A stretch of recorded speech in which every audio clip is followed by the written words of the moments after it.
একটা রান্নার ভিডিও নিয়ে চলে আসলাম। দেখো শুক্তো করব, সব রকম সবজি নিয়ে নিয়েছি, অনেক কিছু নিয়েছি। দেখো সবজি, এই দেখো, আর এই দেখো এই মশলাটা দেবো। তার সবজিগুলো ভেজে নিই। কড়াইতে তেল দিয়ে দিয়েছি, আর এক এক করে সব সবজিগুলো ভেজে নিই, তারপর আবার দেখাচ্ছি। এখানে কাঁচকলা আর আলুটা ভেজে নিচ্ছি আগে। সব সবজি ভেজে নিই, তারপরে দেখাবো, তারপরে আবার দেখাচ্ছি।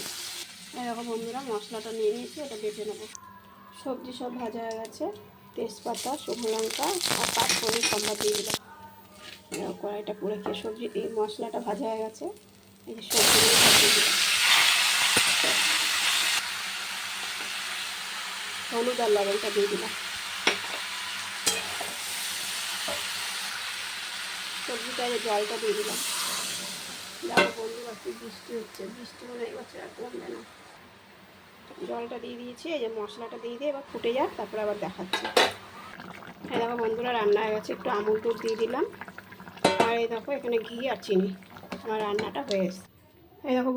এই দেখো বন্ধুরা রান্নাটা হয়ে গেছে, খুব টেস্টি হয়েছে। তোমরা অবশ্যই এটা বানিয়ে খেয়ে দেখবে, আর কেমন লাগলো কমেন্ট বক্সে জানাবে।